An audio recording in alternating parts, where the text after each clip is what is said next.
Hello, hello, hello. Hello. Oh my goodness. Okay, you guys, I'm so sorry. Two things happened at once, and that was like the worst timing ever because I was totally in mid conversation with you guys. I'm gonna wait and hope that y'all are hop right back on because that was a total accident. So number one, my husband walked in and asked me a question, and number two, my phone died just like that. So I had to hop on my computer and get this live stream on. And I'm like, so many things went wrong at once. I am so sorry to you, Kevin, especially, because you got completely cut off and we were talking about serious things. So that was super lame. I'm super hoping that y'all come back. Let's see what happens.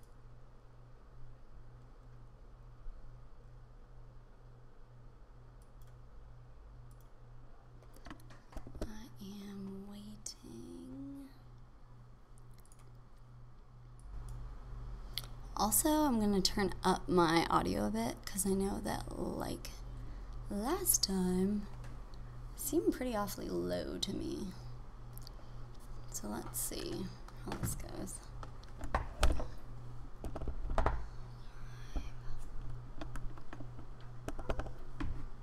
I'm so sorry, you guys, for the choppy show. That is seriously such a bummer for me. I feel really awful. So I'm like trying to like talk to y'all and also set up my stuff while I'm chatting.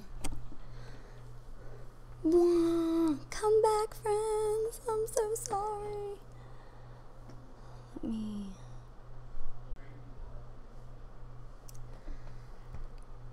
Y'all, welcome back. I am so sorry. My phone died on me, even though it was plugged in. I guess it was taking up more power to keep streaming than it was to stay charged. So I'm so sorry. But I'm back now. I just hopped on my computer instead. And also my husband was asking me a question like right in the middle of like the worst timing. I'm so sorry, y'all. I feel so bad. It's not his fault either, obviously.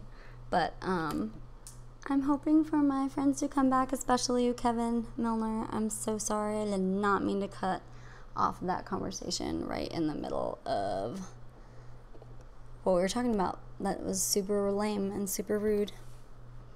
I'm sorry. So where my people at? Come back.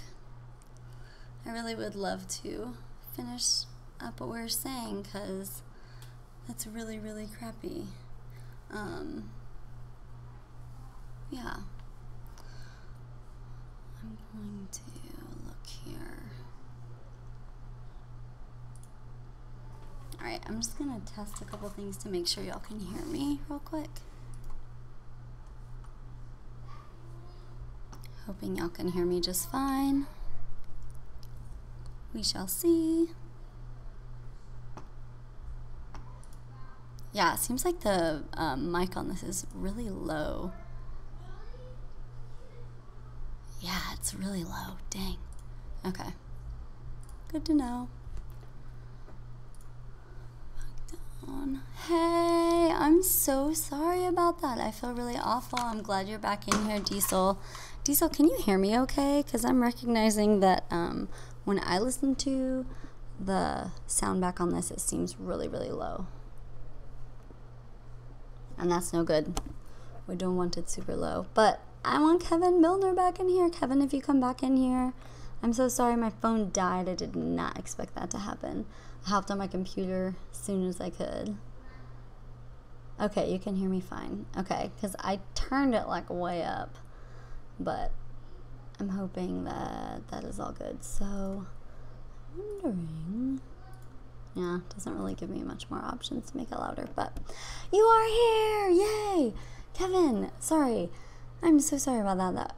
I felt so awful to have randomly dropped like that. Two things happened at once. My husband came in, and then my phone died, even though it was plugged in, and I had to just like hop to my computer. So sorry about that. All I was saying was there's nothing I can say. And I'm so, so, so sorry for you having to experience loss today, because death is hard, and death is a super weird thing for me, because I feel like it has completely, not just like different effect on everybody, but like even like me personally, it has a different effect on me each time that it happens. Like every time that I lose someone in my life or am seeing near-death things, like it can be completely different experience each time. And understanding myself and learning how to deal with that loss and grieving is such a new process every time, because it's different every time. And I genuinely just wish you the best with identifying what that grief needs to look like for you and being able to process that in a healthy way. That is honestly more than I wish for you than anything. Yes, Emma, I know your brother very well. He's awesome, and he's my friend. And I think he's super cool. So yeah, it's so interesting, because I think the closest person I've ever had to me pass away was my great grandma, who I grew up with as like my nanny. And hold on, I need to drink. My throat's getting dry. She lived with me like the majority of my childhood, and when she passed away, I knew that, first of all, she was older. She was like 78, and she was ready. She was ready to go. She had, been vocal about this to me, and just not because she was in pain or anything. She was just like, I'm over it. Like, I just want to move on. Like, I'm done. And I feel like everything that's been here for me has been had. And she was just really settled with herself. And I loved that about her passing, because I had so much peace when she passed. I mean, you have to understand, this was like literally my best friend. And I couldn't even be sad. I was almost just like, it was just like, okay.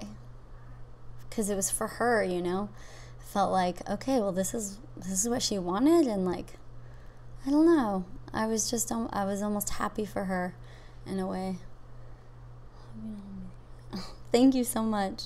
Your son turned 12. You lost your mom and dad. Oh my gosh, I could not imagine. I have never lost a parent. I could never imagine what that's like. I think that grandparents are so much easier to lose, because, you're taught from a kid that, people die, and when they get old, this is going to happen. And, that's just best case scenario. But when it's unexpected, and when it's especially someone close to you like that, I cannot imagine what that was like. That is really, really amazing. So a couple weeks ago, suddenly, your little sister, oh my goodness, well, and your brother, siblings have to stick together. Family has to stick together. I hate that I've grown up so far away from a lot of my extended family. When we were kids, we moved kind of like across the whole state. It's like I was born in California, but when I was young, we moved all the way to Kentucky. And so all my family was back in California, and they've always been there.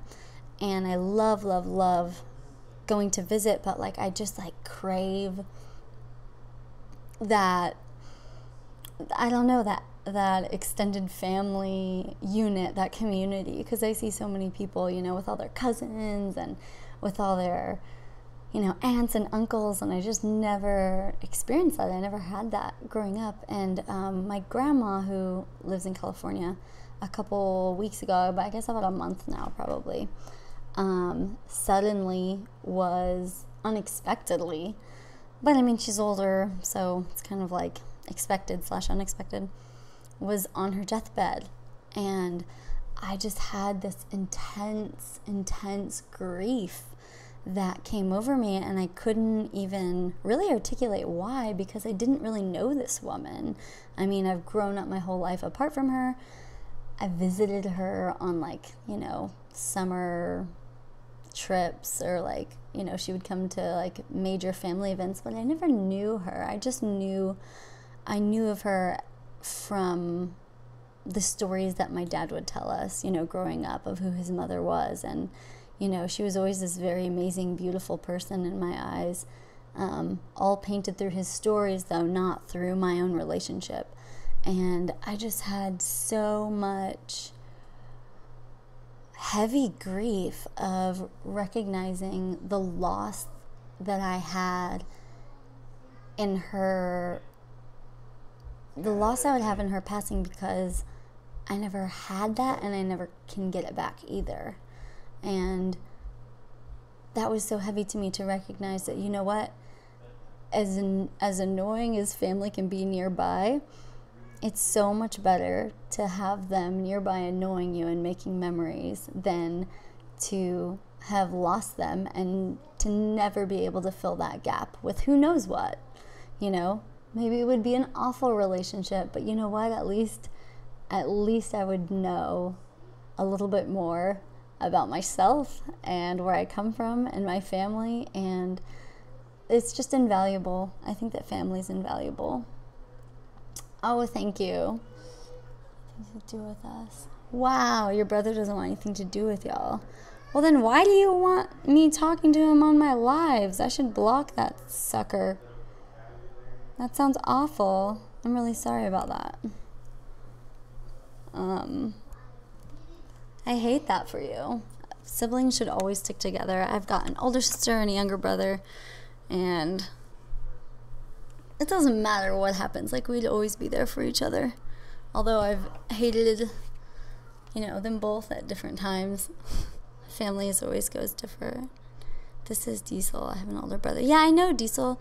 I was saying, who's your older brother? Because you were asking me earlier if I knew him.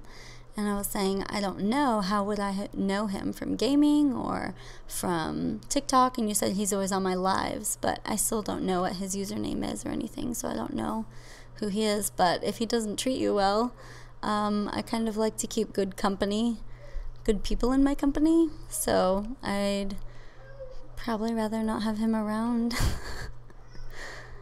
Emma gave...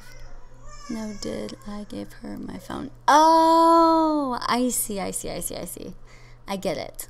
Now I'm caught up. Emma was talking about you on your account, but you were the older brother because she was on your account. Cool. We're caught up now. So yes, to reiterate for Emma, Diesel is my friend, and we talk like every day. And he's very cool. I like him a lot. You guys should stick together for sure. But yeah, Kevin, I really, really hope you find your peace with walking through all of that, and also walking your household through that. From someone who can't stop me, so that I'm supposed to have dates, is there anything I can do to meet the right person? Good question. I genuinely believe in two things. Number one, putting out what you want to get back. So being completely real and honest and genuine from the get-go.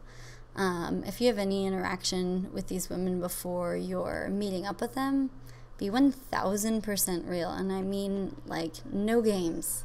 No games. You can hook up with girls by playing games, absolutely. But if you want to meet somebody, no games. Like, be completely real and honest from the get-go and up front.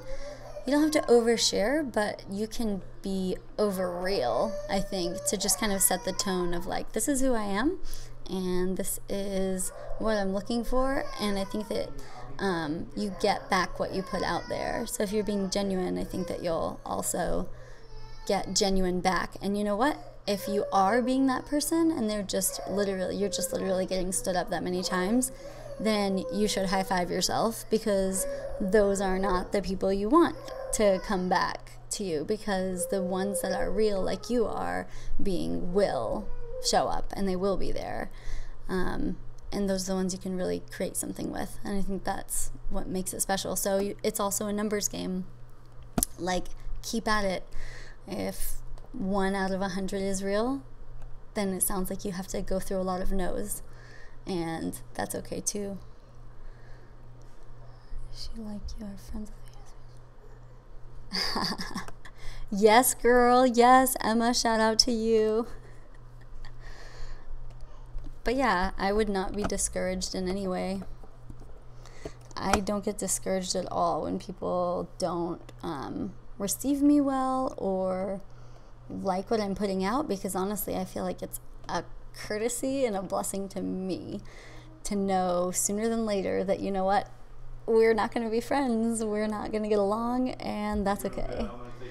So I say, be real, be you all the time, and you'll be able to find your friends, your people, lovers, friends, whatever, a lot faster that way. It's just a little bit of life advice from the Derp.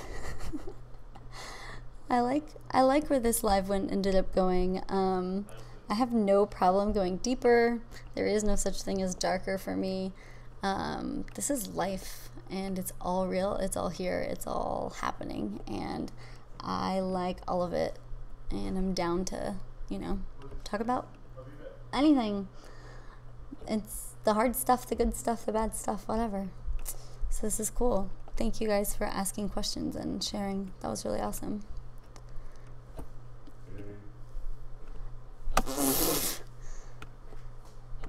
Any other thoughts, questions, comments? Tell me you totally don't agree. Think we shouldn't be friends. Save me some time. Oh, you can't stand right there. You're in the mirror.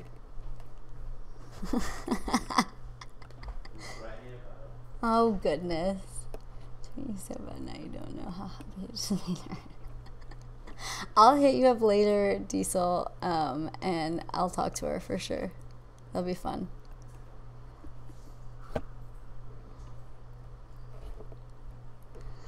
All right, y'all. Well, I'm going to wrap it up then.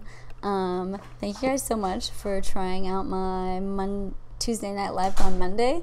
I really wanted to see what turnout would be like if I came on at a different time. You've always been honest, and you've always been true to yourself when it comes to date. I'm half an hour earlier, they don't show up. Like I said, Matt, it's also a numbers game. So, like, definitely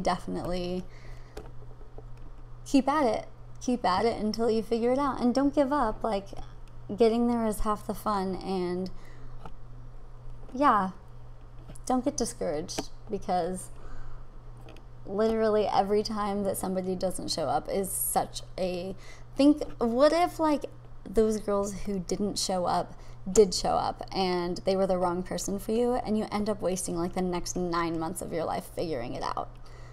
I mean, every time someone doesn't show up, I would just high five myself and be like,